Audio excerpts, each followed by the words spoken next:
Selamat pagi Bapak Ibu Saudara-saudariku yang terkasih dalam Tuhan Yesus Kristus. Bertemu kembali dengan Embun Surgawi pada pagi hari ini. Mari kita akan berdoa.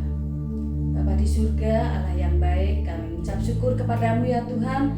Kalau pada pagi hari ini kami boleh bersama-sama untuk merenungkan kebenaran firman Tuhan. Mari Bapa, Engkau buka hati pikiran kami dan kuasai hati kami, penuhi dengan kuasa Roh Kudus-Mu, sehingga bukan karena hamba-Mu namun karena Tuhan Yesus yang memimpin, memberkati kami ya Tuhan. Terima kasih Tuhan, kami menyerahkan waktu ini sepenuhnya ke dalam tangan kuasa Engkau. Di dalam nama Tuhan Yesus kami berdoa dan mengucap syukur. Amin. Bapak Ibu Saudara-saudariku yang dikasihi Tuhan, firman Tuhan dengan tema kasih setianya kekal terambil di dalam kitab Mazmur 136 ayatnya yang pertama. Demikianlah bunyi firman Tuhan. Bersyukurlah kepada Tuhan sebab Dia baik, bahwasanya untuk selama-lamanya kasih setianya. Saudaraku yang dikasihi Tuhan, kalau kita diminta untuk membuat daftar siapakah orang yang kita kasihi, siapakah orang yang kita kasihi, mungkin urutannya seperti ini. Pasti keluarga inti, bapak, mama, juga keluarga inti keluarga kita. Mungkin juga keluarga besar, teman dekat, teman segereja, gereja yang sama, teman seiman, teman sesuku, juga seasal-asalnya dari mana, dan lain sebagainya. Bahkan punya kriteria untuk mengasihi orang baik, baik di dalam sikap dan kelakuannya,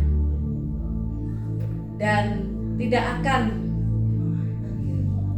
mengasihi orang yang tidak menyenangkan, apalagi musuh, orang yang nyebelin.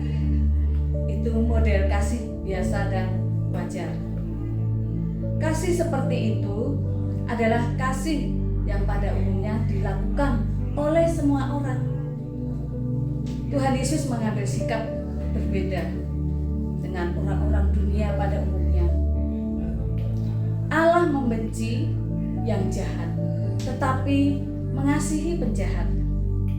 Itulah yang Tuhan Yesus lakukan bagi kita semua. Di dalam kitab Roma pasal yang kelima dikatakan, Roma pasal 5 ayat 8 mengatakan demikian.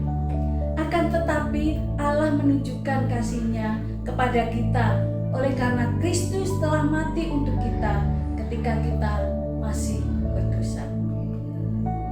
Saudaraku yang dikasihi Tuhan, jadi Allah mengasihi bukan karena kita baik, ya, bukan karena kita baik Allah mengasihi kita, tetapi karena Dia baik, Tuhan baik dan sangat baik.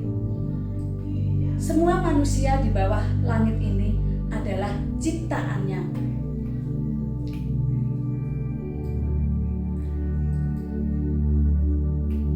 Saudaraku yang dikasihi Tuhan, Allah mengasihi mereka dan menghendaki supaya manusia ciptaannya mau bertobat. Ya, sebagai pengikut Kristus, kita harus memandang dan memperlakukan manusia seperti yang dilakukan Kristus. Bagaimana sikap kita terhadap musuh? Jika kita hanya mengasihi orang yang kita sukai, mari, saudaraku yang terkasih, kita sebagai pengikut Kristus harus belajar menjadi orang Kristen yang dapat mengasihi musuh, memiliki kerendahan hati dan kelemah lembutan, belajar sedikit demi sedikit untuk mengasihi musuh meskipun kita tidak bersalah, namun harus memiliki belas kasihan. Ingat akan kasih Allah yang luar biasa. Allah mengasihi kita dengan kasih yang sangat besar. Semua itu karena anugerah-Nya. Mazmur 136 ayat yang pertama mengatakan, bersyukurlah kepada Tuhan, sebab Dia baik, bahwasannya untuk selama-lamanya kasih setianya. Dalam pujian kasih besar. Kasih dari Tuhanku, puji syukurku seru, oh penuhi hatiku, kasih besar. Yesus masuk dunia, menebus manusia, kasih-Nya melimpahlah, kasih besar, kasih besar, kasih besar, tidak terduga dan luas benar, kasih besar, kasih besar, kasih besar, tidak terduga dan luas benar, kasih besar.